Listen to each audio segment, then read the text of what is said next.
Hello, good morning everybody. Morning. Are we all here? All good to attention? Excellent. Pre-cabinet, it's Wednesday, oh sorry, it's not the 5th, is it? My goodness me. It's the 19th today. Are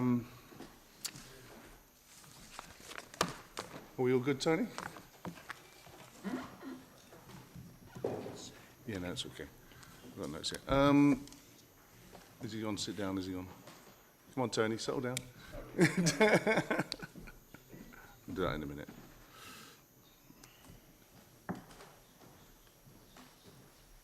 Okay. Item 1, apologies for absence. Mr. Barrett, are there any apologies for absence? Good morning, Leader. I only have the one apology from Councillor Higgins. Any more apologies from anybody anywhere else? Excellent. Item number 2, declaration of interest. Are there any declarations of interest that we should be aware of? Fabulous. Okay, item number 3, decision notices of the meetings held on the 15th of October and the 4th of November. And I say we move the minutes held on the 15th and the 4th of November and sign as a true record. Are you happy with that if we have a look through the minutes? Yes. True Blue Peter fashion. Here's one I prepared earlier.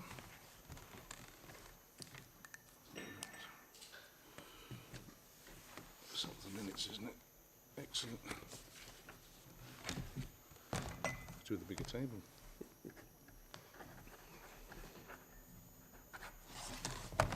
Wonderful. I'll need them for the bit later on. Item number 4. Leaders update. I feel like a newsreader here with the old-fashioned papers.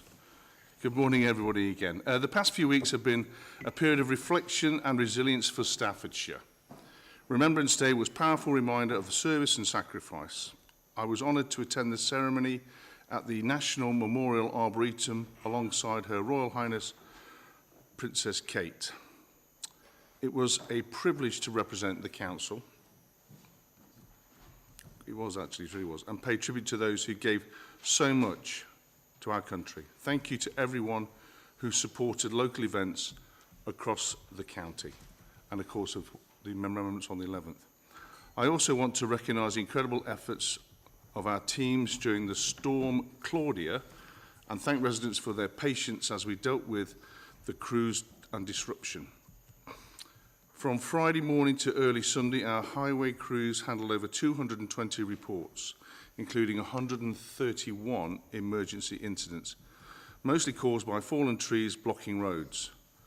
Crews worked around the clock, clearing debris, checking drainage hotspots, and coordinating with residents to monitor river levels and support vulnerable residents. I must admit, in my own division, I had a few phone calls with about drains and water and stuff.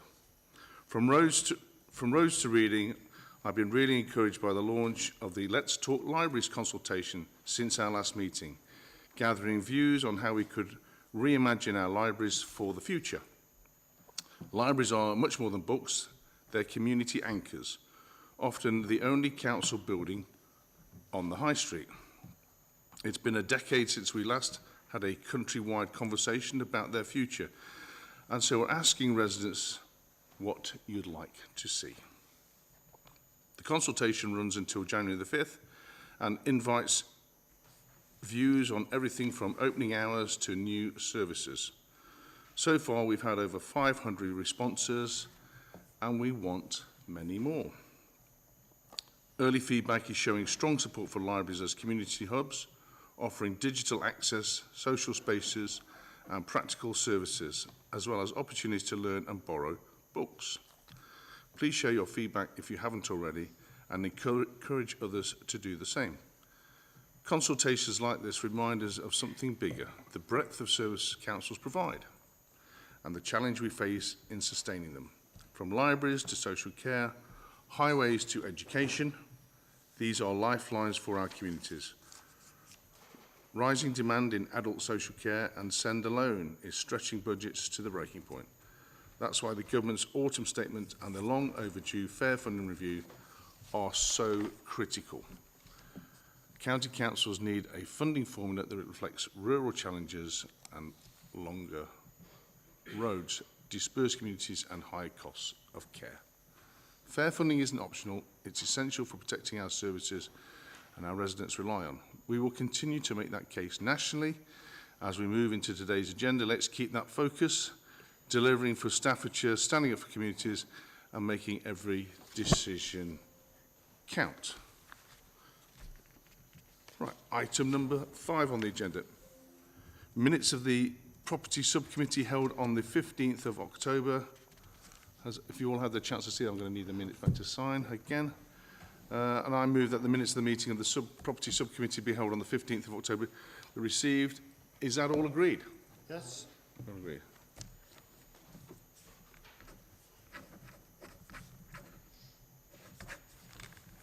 No, that's of course. Thank you. Item number 6, Staffordshire means business. This item is for information. I invite the Deputy Leader, Councillor Martin Murray, to read out the statement. Cabinet members may indicate that they wish to raise an issue on the statement, and the Deputy Leader will be happy to more than respond, won't you, Martin? Of course, thank you. And good morning, everybody. As always, I'll start off with the latest figures of people claiming universal credit who are required to actively seek work. The claimant count in Staffordshire actually saw a decrease of 885 claimants over the last year, bringing the total number of claimants in the county to 15,150, or 2.8% of the working age population. This means the claimant rate in Staffordshire remains significantly lower than both the national rate of 4.1 and the regional rate of 5.4%. The number of young claimants in Staffordshire, however, has seen an increase over the year of 180 claimants, and now stands at 3,235. The proportion of young people in Staffordshire aged 18 to 24 that are claiming work-related universal credit is currently 5.2%. And although this remains lower than the national average 5.7%, it is far lower than the regional average of 7.9%. It's a great call-out for Staffordshire. Overall, it is positive for both claimant count rates in Staffordshire remaining below the national average and are amongst the lowest across the West Midlands region. The County Council has an important role in supporting people to be able to get a job, whether that be through creating the conditions for business to start, grow and invest within the county, or supporting our residents to gain skills and meaningful employment. I'll come to talk a bit about some of our fantastic businesses we have in Staffordshire and the efforts to grow their own business and the Staffordshire economy. But first, I want to mention a recent visit by His Majesty King Charles, who went to both Lichfield Cathedral and the National Memorial Arboretum. Over recent months, I have updated the Cabinet on several visits from royal families and government ministers to the county, and these visits continue to highlight the attractions and businesses that make Staffordshire England's playground and the place to live, visit and invest. Many of our businesses continue to be recognised on the national stage, and play at Lower Drayton Farm has recently been named the winner of not one but 3 categories at the Farmer Rural Awards, namely Education Initiative of the Year, Diversification of the Year and Farm of the Year. Since its launch in 2020, Play has grown from a traditional beef and arable farm into one of the country's most popular visitor attractions, welcoming hundreds of thousands of visitors to the farm, which offer a mix of indoor and outdoor adventure play, animal encounters and seasonal events. Play has also taken advantage of our business energy advice service, which has helped to reduce the bills of this business by identifying opportunities to cut energy use and costs. This recommended the installation of solar panels as the best next step, and this has since halved the business energy costs. It was made possible through a £20,000 grant from Staffordshire County Council and a £20,000 interest-free loan from the County Council, showing how we continue to work with our partners to support the growth of businesses across Staffordshire. The Business Energy Advice Service has recently been extended, and I do urge any company in Staffordshire who are interested in reducing their running costs and increasing their resilience to get in touch. play are a fantastic example of what can be achieved, and I offer my congratulations on their recent awards and look forward to seeing their ongoing success in the future. Two leaders of Staffordshire-based companies have also recently not only been named within LDC Top 50 Business Leaders of 2025, but received individual awards. Josie Morris, MBE, the CEO of stone-based Wool Cool, received the Sustainability Award, and the company saving over 3,000 tonnes of polyurethane from going into landfills last year alone. Whilst Peter Ellis, the co-founder and CEO of Cozy Direct, received the People's Award for work the company does employing part-time mums, ex-offenders, early retirees, young apprentices and people who are neurodiverse. These are just two more awards amongst many that the companies and their leaders have received in recent years, and it highlights the quality of the businesses that we are proud to have right here in Staffordshire. One of our most recognisable brands is of course JCB, which last month celebrated its 80th birthday, along that of the chairman, Anthony Bamford. JCB has announced £100 million worth of investment in ultra-modern manufacturing facilities at its global headquarters in Rochester, which will see an installation of a fully automatic powder paint plant costing 60 million, as well as full modernisation of the shop floor. JCB is an international example of entrepreneurship, engineering, design and manufacturing, and the fact that the company continues to invest and grow shows that Staffordshire is the place to run and grow a business. Many of JCB operators are based along the A50 corridor, which is home to several other internationally renowned manufacturers, including Rolls-Royce, Toyota, Alstom. It has also been shown that the upgrades along the 5500 corridor have the potential to generate 2,000 new jobs by 2031, increase economic growth by 60 billion over 60 years, and support the delivery of 30,000 new homes. The 5500 corridor is one of the top economic growth priorities, and we continue to make the case for government to invest in our 5500 programme and the upgrades across the corridor.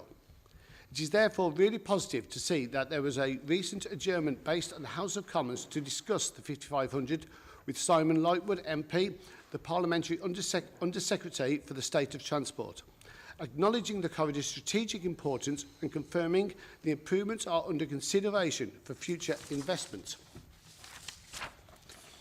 I very much hope to be able to provide further information on this in the future Cabinet meetings.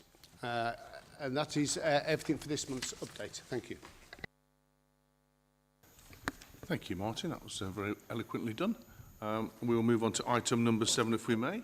Can I ask a Point of order from Mr. Lodge. Can I ask a question? Please do. Thank you, Councillor Murray, for that. It's good to see the universal credit numbers falling for adults, and slightly disappointing that it's gone up for young people.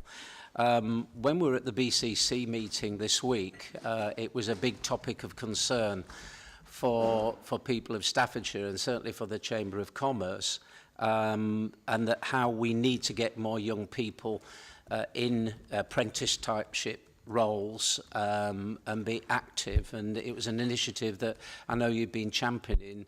Do you want to mention a little bit about that? And I'll ask another question about the figures. Thank you. Yeah.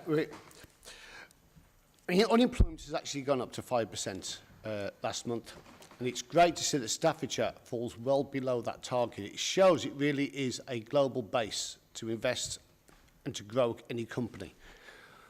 Our youth unemployment has increased, but far lower than the rest of the country. But we do have great programmes coming forward next year with the Get Britain Working Plan.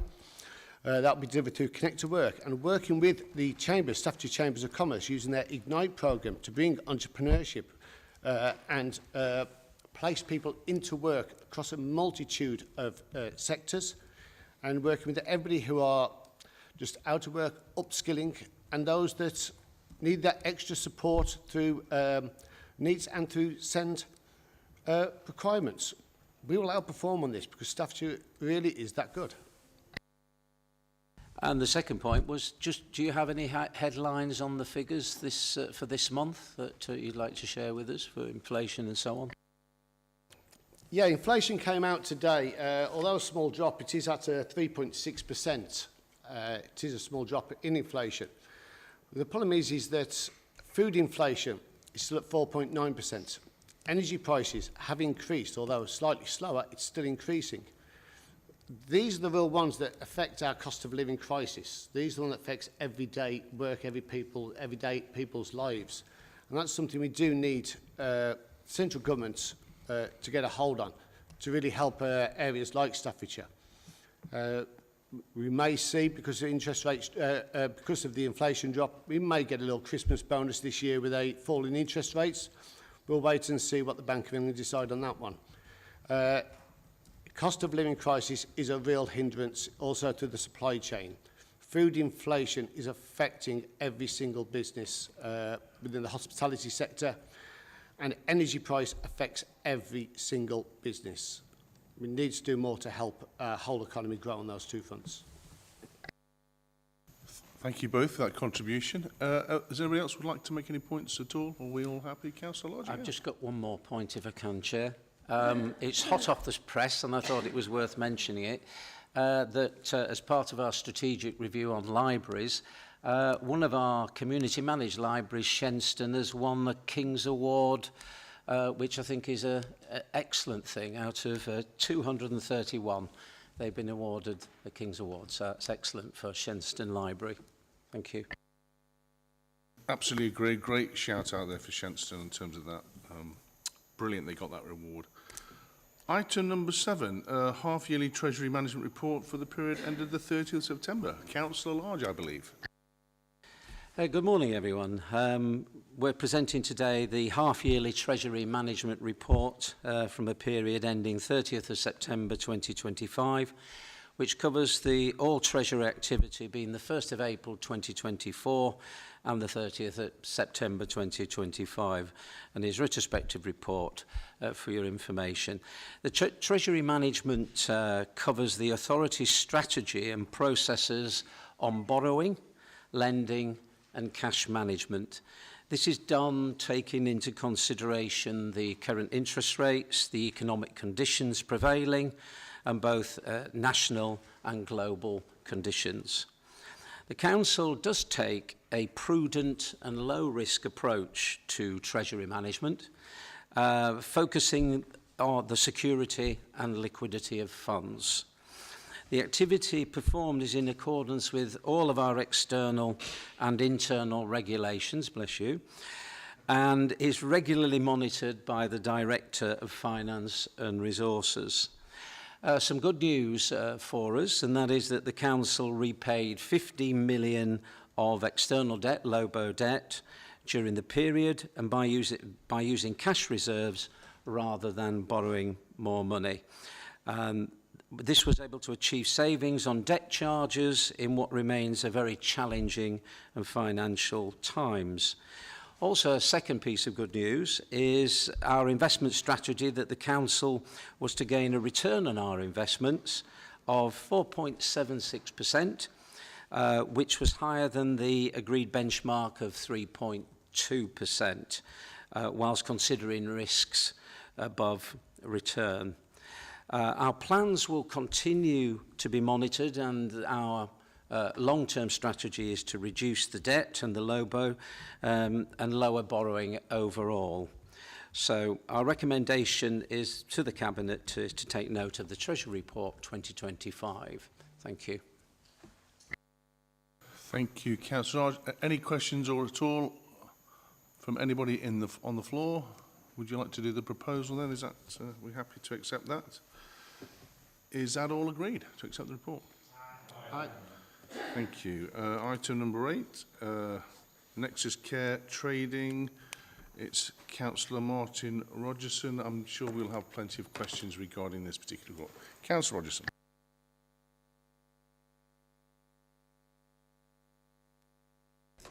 Apologies there. Nexxus Care Trading. Service Limited was established as a council-owned local authority training company to provide care for people when the market is unable to offer good quality services at affordable prices. including the council needs to respond rapidly to incidents such as a failure of care provider. The annual report provides an update to Cabinet on the activities and performance of the company 24-25. I recommend that the Cabinet note the Nexxus Care annual report for 24-25. I recommend that the reasons for recommendations are in Staffordshire. The majority of the care for adults is provided by independent companies. The council offers a range of support to help them remain sustainable. Nexxus Trading Service Limited was incorporated in 2011 as a Staffordshire County Council owned company. In 2018, the council decided to establish it as a provider of care services under the trading name of Nexxus Care. The company is available to provide care for people when the market is not able to offer good quality services at affordable prices, including to support the council where it needs its response rapidly to incidents such as failure of care providers. Nexxus Care was mobilised in January 2018 to provide reablement services in December 2018. It took on a care home contract following the national collapse of allied health care between 2019 and 2024. To take on extra care contracts when providers withdrew from the market during the COVID pandemic, it provided a lateral flow device testing service across the country. In 2021, Nexxus Care took over the running of 2 residential care homes for the older people. When the council and the incumbent provider terminated the contracts in 2023, Nexxus Care took over the running of the residential respite care for people with learning disabilities. When the contract with the incumbent provider ended and no other alternatives were available, the smooth transfer and subsequent successful running of these services represents a major achievement for the company. The Nexxus Care annual report, including Appendix 1, describes the vision and strategy of the company and gives an overview of the services against its strategic objectives for 25-26. The strategic objectives are being updated and are as next: provide commissioned activity, maintain and improve quality, balance the books, keep the staff happy, help the council to reduce cost, demonstrate best practice and pilot innovation. Overall, Nexxus Care achieved good performance during 24-25. Key achievements included successful mobilised extra care at an additional scheme, successfully mobilised a day service within Meadowrith Care Home, extensive refurbishment and significant quality improvement at the Meadowrith and Bracken House Care Homes, embedding of a new compliance system and significant increase in training. Since April 25, Meadowrith Care Home has been re-inspected by the CQC and achieved a rating of good. Ongoing issues include that recruitment and retention of staff remains a challenge, which has limited full delivery of some services. The recruitment team continues to explore innovative ways to recruit and retain.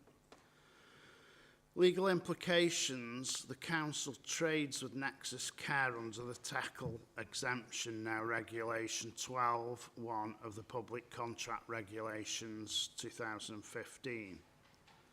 This allows a local authority to place contracts with a legal distinctive service provider without contracts being subject to competitive procurement processes, as long as the following conditions are met.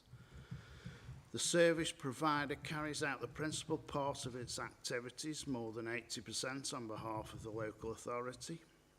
The local authority exercises a similar control over the service provider as it does its own departments. And there is no direct private capital participation in the service provider, nor any intention that there should be any. Governance of the company was reviewed during 24-25 with the Cabinet approval of shareholder agreement. Appointment of the Director of Health and Care as the Social Council's shareholder. Representative to oversee the shareholder agreements and approval of updated articles of association. Nexxus Care as a board of directors comprising council officers and chief operating officers who collectively set the vision and strategy for the business and oversee operational delivery. Directors are selected based on their interests, expertise and experience. Council officers are not separately remunerated for the role. Current directors on that are Tammy Drinkwater, Social Care Services Manager with the Council, Joy Target, Social Worker and MPFT, Catherine Ross, Assistant Director of Finance, Claire Muldowney, Chief Operating Officer. Resources and value for money implications. Nexxus Care had an annual turnover of 12.413 million in 24-25, including income from the council and other sources. The company made a small in-year trading loss of 0.128 million.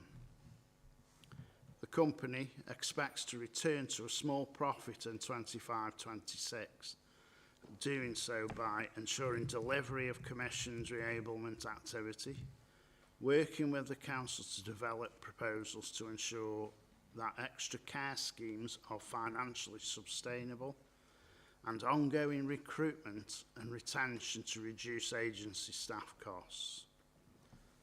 Thank you, Chair. Thank you, Martin, and thank you to the officers and everybody else who helped do this report. And we'll throw it over to questions from everybody, but I looking at this report, there are some bits I want to pick up on, but thank you for that. Are there any questions? Councillor. Yeah, I thank the Councillor Rogerson for giving us a brief overview on that. I think that due to past experience, I think what we ought to do is, because there has been one or two anomalies with Nexxus and the way that they presented some of their documentation to Companies House, I think it might be a good idea for us to meet with the Chief Executive of Nexxus, who has responsibility for these tasks. I think that would be a good step forward, that we meet them and discuss the ongoing loss that they've got, and also look at how we can sharpen up some of the deliverables to Companies House. Thank you. Are there any other questions and points that anyone else? Martin, Councillor Rogerson, are you wanting to respond? Yeah, just to reiterate, yes, I think we need to just have a little bit more look at certain areas and clarify a few things before we move on with this. Any more questions from the floor at all? Councillor Lakin. A couple of questions, and it may well be that they're better answered when we have the individual in front of us to talk to direct. But just so I've got this right, the lateral flow device, you said the lateral flow device test kit, was it the test kits that we supplied, or did we supply the provision of the testing at sort of Beacon side and things like that back in the pandemic? To be the provision of the testing, the test kits came The test kits, not the actual... No, the people. Okay. Yeah. And that would have incurred a cost, I would have imagined, for the county. The provision of the people, yeah, the staff, yeah. Yeah. And then the other question is around the 12.413 million. How much of that is the council's money and how much was other people's money? But again, if that's better being answered at a later date. Yeah. I think, yeah, if we discuss that a little later date. Thank you. Thank you very much for that. Are there any other points and questions regarding that? The reason why this lateness in terms of bringing up points is we've only just found out recent stuff that hadn't happened. So I think in a time of prudence, the suggestion and the proposal is that we just pause this, take it away, invite the Chief Executive just come along, answer some questions, and then we move it forward after that. Are you of a mind to do that? Is that a proposal? Thank you. That is a proposal.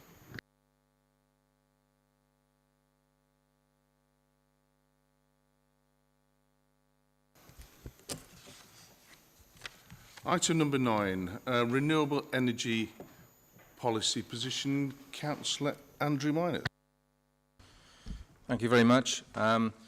The report, I'm going to briefly outline some of the report summaries and just go through the report for the members to read and discuss before we go through the recommendations. The paper summarising the recent development associated with renewable energy and battery energy storage systems, referred to as BESS, B-E-S-S. So Staffordshire is recommending a position for the Cabinet to articulate back to the government of how we want to address this, in particular with our rural locations. When we've been out to farms over the last 6 months, it has been very difficult for the farmers. They're trying to get on with their work, and we've been talking to them, they've been having phone calls continuously, every day, many, many times, asking about, are you going to, and please can we discuss to sell your land for a solar farm? Some farmers obviously will be open to that, and some not. And some of the farmers we've spoken to, it's been very, very stressful for them. They've really highlighted that. They're trying to get on with their job, which is to produce food and work through their P&L, and they're having to take these phone calls constantly by people trying to buy their land for solar farms. So we decided to make sure that we put this proposal through and have a deep look at it, and this is what the report is going to outline. So the reasons for the recommendations. The government, the Department for Energy Security and Net Zero, has published its Clean Power Act of 2030. So we have to work through that with the government. The government expects over time to be more clarity on a combination of these technologies that it expects to deliver the Clean Power Act by 2030. So we know that the battery energy storage systems are there to perhaps control the grid at peak power times, and they need land around the country to do that. I believe there's over 5,000 acres of land outlined in Staffordshire, again, with the rural communities. But we do say in Staffordshire we also need food security. Councillor Martin's talked about our county farms and what we're doing to engage with the county farms, and their feedback is important, and I'll come on to that in a minute. So even the government has said food security is national security. You only have to look back to 1940 to 1945 and see how important that is for the country.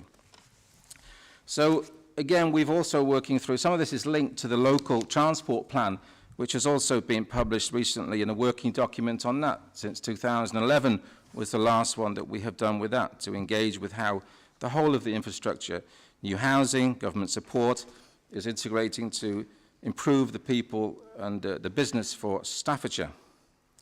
So the planning responsibility for renewables actually doesn't fall on Staffordshire County Council for this.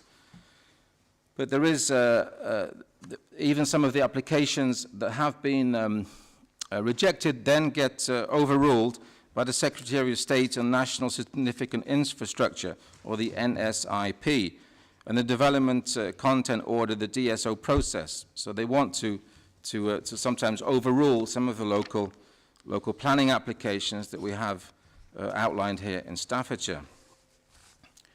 So the standalone battery schemes applications are determined by the district LPAs, and the government is expected to consult and bring in operating permit licenses under the remit of the Environment Agency. That's what we are hoping for, some context on that. Yeah.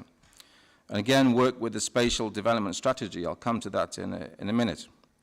It's been very, very stressful because we're a rural community. We've sometimes going out to 10 or 12 parish council meetings, and they've even had to set up their own working groups and report back to the Staffordshire County Council, to the Staffordshire Borough Council, about their villages being swamped by best battery energy storage systems around their particular area. It's becoming very stressful for them, and there's an engagement with our Staffordshire County Council and Staffordshire Borough Council. There's ongoing letters and correspondence in regards to that as well. So economic planning.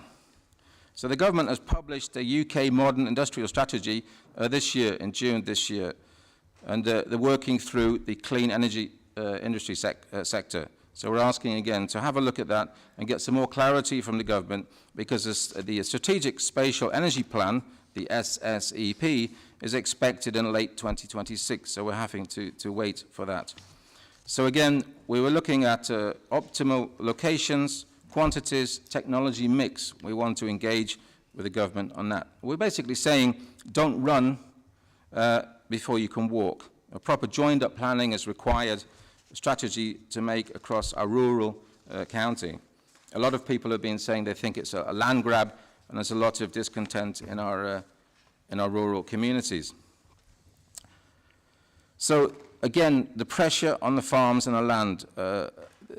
If you look at paragraph 19, paragraph 20, we're outlining here the scale of the activity, controlled environmental measurement, and how we anchor our universities, how we look at discussing the technologies with people. Again, in parish council meetings, it's becoming really clear that for the planning, for houses, for flooding, for BESS, it's become quite an almost toxic situation here in Staffordshire, right from the north to the south of the county. So for our local farms, we've decided to just hold back a little bit. We don't mind solar panels to go on the rooftops of the farms. Councillor Murray has already indicated the grants available for that, encouraging people to look at that, look at the payback time, how the value is, that the technology is improving year to year for the panels. But again, focus on the food, focus on looking at our agriculture, our dairy, our livestock farming, grain, cattle sheds. We want to make sure the younger generation, next generation, keep on farming as they have done for thousands of years in Staffordshire. So getting the right touch regulation, easing the burden of our local fire and rescue services. That's also been very challenging, because if the battery energy storage system does perhaps catch fire, which they could do, there's a few of them around the world, putting the fire out is very challenging. And that's what the local communities are worried about. That's why we're asking, could we bring the BESS into the environmental permit and licensing regime? So the summary of what the County Council, of the actions ongoing that we've been looking at and reviewing here over the last few months is to look at the consent of the government's Clean Power Act 2020-30, the action plan, and how we're working through with the industrial strategy published in 2025. It's noted, we will try and work through that. Likewise, we want to look at a coherent plan for England, looking at the priorities of Staffordshire farming, agricultural land, aligning with food security initiatives. How many people do we have? How much food do we need over the future? How much food can we produce locally? We've always talked about farm to fork over the last few months as a really clear ambition of what we want to have in Staffordshire.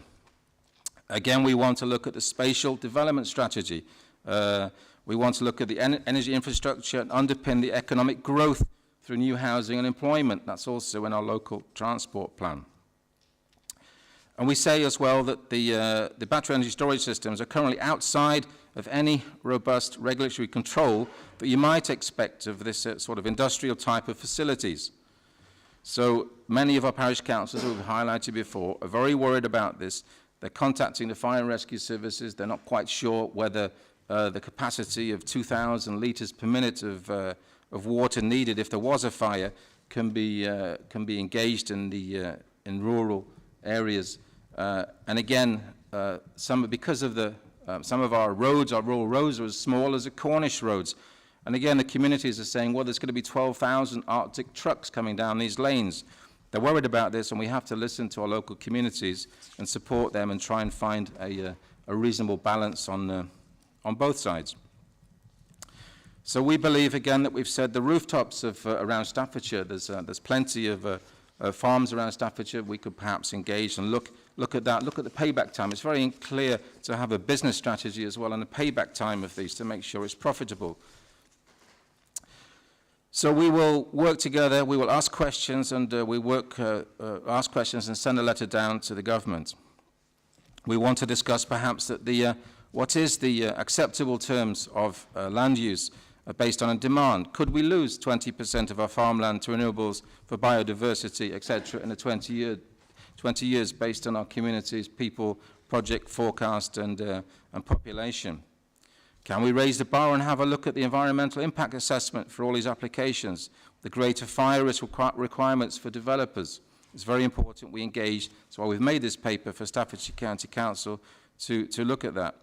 Again, we have to engage with a new company set up, the Great British Energy, and look at whether there could be any community benefits. It hasn't been talked about. Bill discount schemes or other forms of planning levies to be retained locally, energy infrastructure levies. There's a number of legal implications as well that we have to look at. The statutory duties essential for the government, how to consider to improve these policies. And again, we have to pull in, obviously, for the business. We're just running through our budgets and our medium-term financial strategy here in Staffordshire. We have to look at the county farm estates, how that affects our county farms, and the money for a mix of energy environments. We also have to look at the environmental implications. And again, I would encourage people to dig deep and have a look at what's available on the appendices. You can see the UK's modern industrial strategy and also a link to the DESNES 2025 report for the Department of Energy Security and the net zero paper there from central government. So what we want to outline here today, and what I recommend the Cabinet and the team here work through, is that A, we recommend the Cabinet that the County Council take the position in respect of government policy related to renewable energy and battery energy storage systems as set out in paragraphs 24 to 31, which we've had a look at over the last 10 minutes. B, we want to note the contents of this paper and request that we articulate through Staffordshire County Council, send the concerns back to the government to urgently address this by way of government producing a coherent policy and a strategy plan for England. In addition to these points, we want to agree that through our devolution discussions with the government, we will ask for consideration to be given regarding the benefits of securing strategic relationships with Great British Energy so that the local area has better oversight of the market, again, community benefits, bill discount schemes, or other forms of planning levies to be maintained locally, e.g. energy infrastructure levies. So I ask for that to be put forward, those recommendations. Wonderful. Thank you for that. It's a very good, long and robust debate there. I'm going to throw this open to the floor. Councillor Martin Murray. Thank you. I do want to thank Councillor Miners for including so much of the farms with that. I mean, a lot of people here know how much work I've done with farms, and especially our county farms. This Friday I'm out seeing a few more, next Friday another dozen. Our county farms are a starter farm, and we've already got a plan going forwards to place solar and battery units on top of our county farm buildings, because that's where this belongs. Self-sufficient, self-sustained for that area. Many of our rural community does not have the infrastructure to sell out the energy service back into the grid. Hence why you make it a self-contained unit within a farm structure. I mentioned in my economic update just about Drayton Farm, who have done amazing work. I do actually know the farm quite well, as many of you here do who have visited it. It's where it belongs. And our farmers, especially with our county farmers, a lot of these are start-up farmers. They are young farmers. These are the nursery ground for the future of farming. And if we sell off all our land and fill it full of solar, battery, energy storage, where do they go next? If there's nowhere left for them to go and all our land has been sold and used. And it really does concern me. I know it concerns our communities. And Staffordshire is a rural county, which again comes under the fairer fair funding model that's coming on through, and there's suspicions we're getting from central government through the different rural community groups and government bodies. We will not have a fairer fund for our rural communities, meaning they'll put under more economic pressure and no doubt forced even further into selling off our greatest asset, our only asset that we cannot reproduce, which is land. And they'll put things on. Solar is great. We do have to go into future tech, into future energy methods. But solar's been around for a long time. Keele University, early next year, are going to start a global study group doing the full triangle of hydrogen, where they'll produce it, store it, and distribute it to small vehicles, all being done out of Staffordshire Keele University. Global study. Is this the future? And if we use up all our land and then the system goes, is this a case of buying Betamax, where everyone's moving not only to VHS but onto CDs? It is going. We're seeing some of this being forced onto our green belts. And it's who owns these companies. And it's another point that we must be raised through to central government on this. Who actually owns these companies? Because we see when it first comes up and it says a limited company, Staffordshire Green Suppliers Limited, Staffordshire Sustainability Limited, whichever they want to call themselves, but their parent company, I think it's 2 or 3 companies only, and the majority of them throughout all of Staffordshire. And they're not UK based, they are Japanese, they are European.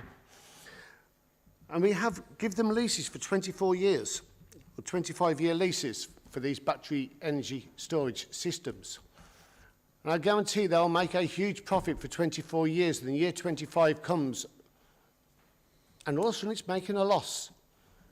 We have seen this with other business cases, even in Staffordshire, with a quarry that in its final year of lease, all of a sudden made a loss and went bankrupt, leaving a huge clean-up cost.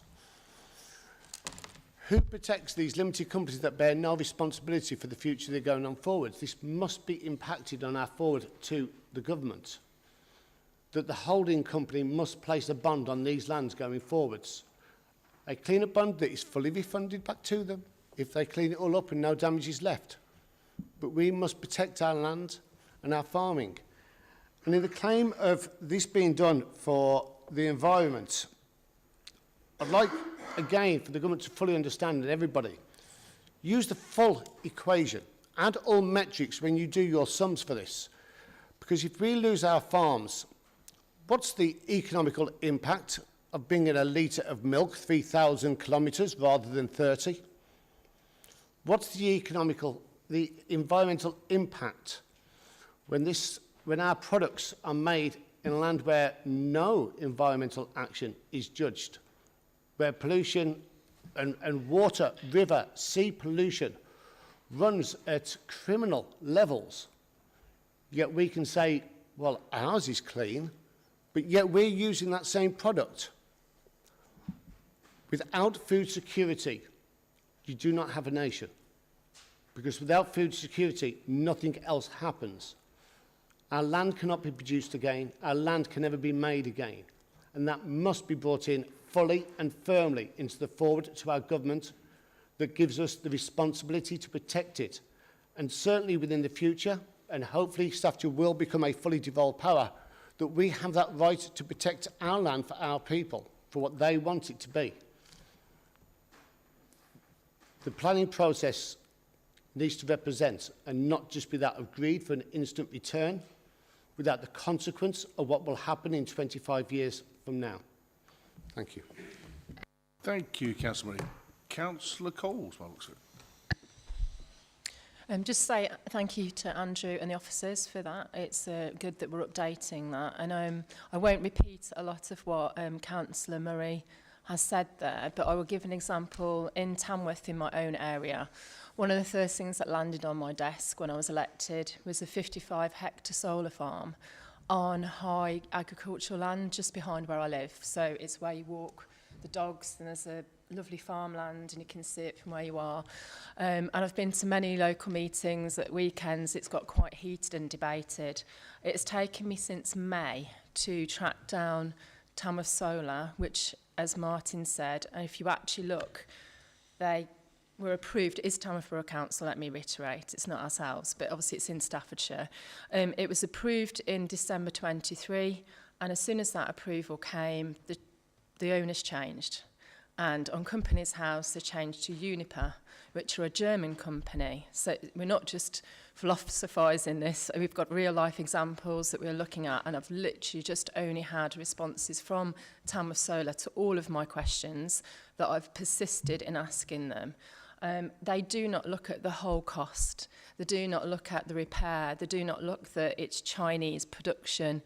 And I'm pleased that we've removed the climate emergency from Staffordshire because it tied our hands too much. We all care. I care. I don't use any chemicals in my products. I'm very green in one way. But we all care about our environment, and actually they're not looking at the bigger picture. They're knee-jerking and taking a lot of our food supply. And when you think that we import fossil fuels from Japan that don't even produce the coal, they're the third party and we're paying that, and then we're sending all our carbon offshore. It is just complete madness. So I think what I am pleased to say is that we're bringing some common sense for residents. We're listening to our residents, and we're acting on their concerns because they just don't feel they've had a voice before.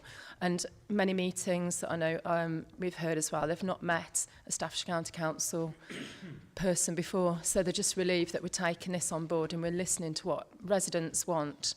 And just a final point, when that 4-kilometre pipe from the town centre goes up my road and digs all the road up to connect the electricity, none of the local residents benefit from that.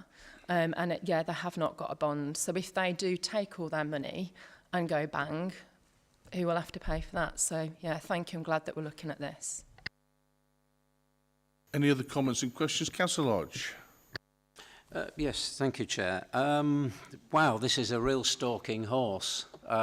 We brought this subject up before today. Anybody can go online, and I'm glad this is televised because it's so important that we as a cabinet and as a county really take a lead on this, and we have been doing since we were elected. The worrying factor, as Councillor Murray has said, is if you go online and you have a look at, just put in solar battery farms for the UK, you'll be shocked by the number of the map of the UK with hundreds and thousands of green dots literally littering the whole of the UK with these solar battery farms. And interestingly is if you go on Company's House and start to search, there are hundreds and hundreds of small, limited companies that are being established, all on sort of minimum reporting, all with very twee country cottage type names to them. And then when you look on their accounts, they've got 30 or 40 million in the bank. So when you track back where the charging is, it's to places like Raiffeisen Bank in Germany and Belgian banks. And then if you track back further than that, you've got serious global multi-billion pound international investment companies that are behind this. It's not all British companies, this is all foreign international investment companies. And they, unfortunately, because of the borough and the districts and the county originally in 2019 declaring a state of climate emergency, these people have been allowed to creep in under the radar, and they've put applications in across the whole of Staffordshire. Now, it's not what the electorate want, as Councillor Murray said, and that is that, you know, we don't really need to bring, Marks and Spencers do not need to bring broccoli 4,000 miles from Kenya when we can produce it in the United Kingdom. And I urge the districts and boroughs, and I know some of my colleagues at district and boroughs are fighting these along with myself, and we've got no chance to do this. But it is a serious issue. The fundamental problem with this as well is they're all foreign owned. I'm genuinely of the belief that what we're going to end up with is like the water industry, where the standards and Ofwat and Ofgem are powerless, they're toothless. Is Ofwat and Ofgem, they're toothless to be able to take on these people and find them and deal with them in an appropriate fashion. And we'll end up with an electricity industry that is like the water industry. And we've already seen this year how poor the standards are in the water industry. And the final point on it is there are some serious issues right now with regards to capacity on the grid and then being able to cope with this. So yes, our cabinet have said before, we want mixed energy. That is our plan. But what is happening at the moment in the UK is a terrible situation. Thank you, Chair. Thank you, Councillor Lodge. Is there any other comments that anybody else wants to make? Councillor Hunt. Thank you. Well, I really liked how this really conversation started when he was talking about the farmers, was the human aspect of it all, around how it discussed really how the pressure on farming at the minute is really affecting the mental health of those, and it's pressure more and more each day with farming. As we know, since April, many farms have had greater and greater issues. And as I've gone around and gone to visit schools, I've gone into the communities afterwards and spoke to people. And when I hear some stories of what the farmers are going through, what the farmers have, with very poor mental health already within the farming industry have had to go through, the fact that we're putting farmers first and we are continuing to look out for their best interest and to make sure there's a future for farming, to pass down, because farming's like a legacy to many of the farms that exist within Staffordshire. And so the fact that through the pressures they're feeling now, they're feeling that they cannot carry on that legacy, almost breaks their soul. And so putting them at the forefront of any decisions we're making in terms of the land usage and where we're going, I think is a great message to keep pushing on. And I'm proud of Staffordshire County Council and all our members involved with this process so far. One other thing to state as well is we definitely, you know, farming looks after the landscapes, and the knowledge brought on from farming in terms of looking to floodplains, in terms of our foraging aspects, and actually just looking after and taking care of the land, help many of the aspects of what Councillor Coles are talking about, is looking after environment.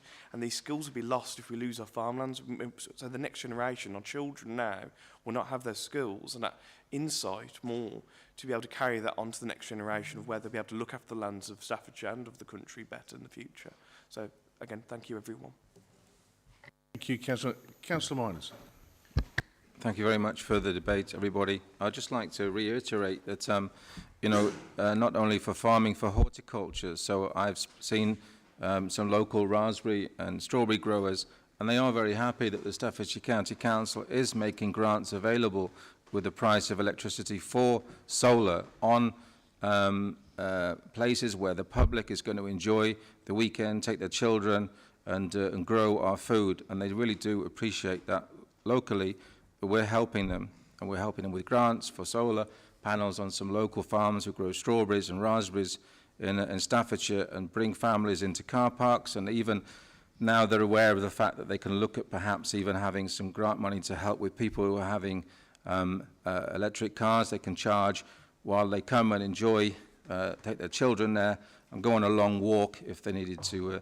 If they've come from a distance from outside Staffordshire, they've got somewhere to charge their car. But again, if we're closing on this, we would like to reiterate that the letter is going to go to the government to ask some more clarity from the central government, because it's not what we're doing here in Staffordshire. I'd just like to close it on that comment. Thank you. Councillor Screen, very patient. Councillor Screen. Thanks, Chair. I just wanted to mention about the criminality that's growing within the country over best sites. There's been over 70, I think, since 2024, have been totally stripped out, both the cables and the lithium batteries, and that causes massive problems. There's a big black market for it, and it's just something that we need to consider. That's going to be something that's going to develop. Organised crime will jump on this and jump on these sites. And so that's something I think we need to look at massively. Thank you for that contribution. And any more contributions from the floor at all? Nobody in particular? I mean, the issue is this. We said we want to be good custodians of the land, good stewards of the land. Just having a meaningless statement doesn't make you a good custodian of the land. We want to drill down to that. And I think the point's been made. A lot of these companies appear to, at first hand, be rapacious land grabbing merely for the profit of a larger global organisations external to the United Kingdom and not for the benefit of the people of Staffordshire and the communities where they are impacted. I think it's a dreadful thing that's happening. I think the borough and district councils have a part to play in this. They can push back a lot more, I think, be a little bit more discerning and challenging on these applications, quite frankly. And they need to listen to their local communities. I don't think they really want them. There are better places to put these particular devices, particularly in town centres or on tall buildings, office blocks, as mentioned before, on farm buildings, cow sheds and other areas are away from agricultural or farmland. I know the place that Councillor Cole refers to in Tamworth. I also believe that's a place of specific scientific interest as well. So these are not just grey bits of land they are looking to utilise into the market here. These are good quality farmland areas, also places of outstanding natural beauty as well. And they are an asset to the local community. And as our role here has to be and must always be, we are custodians that pass this land on to the next generation in a better condition that we currently find it. And I would move that we agree and accept Councillor Minor's proposition. Is that all agreed? Aye. Thank you. Item number 10. Cabinet members taken under delegated powers. There are two cabinet member delegated decisions at this time. The first relates to a proposal to formally abandon the current protection of the Rowley Link Road in Stafford between the A449 Wolverhampton Road and the A518 Newport Road. And the second relates to a proposal to formally abandon the current protection of the Eastern Distributor Road in Stafford, south of St Thomas Lane. Are members happy to receive this report on that? It's on page 77 for your notes, if anybody else wants. Yes. We're all happy to accept? Yeah. That's the thing. Thank you very much, Steve. We'll take that as accepted. Item number 11, the forward plan. I'm just going to jump to my agenda because I have... Dates of the process. It is indeed, the dates of the appointments. The forward plan lists the matters coming before the Cabinet, a decision over the next few months. They are on there to have a look down, pages 79 to 86. I won't read them out. I'll bore you to death if I read them all out individually. If we all had a look at them, are you happy to accept those as well? Yes. Can I tell that as a yes? Aye. As an aye?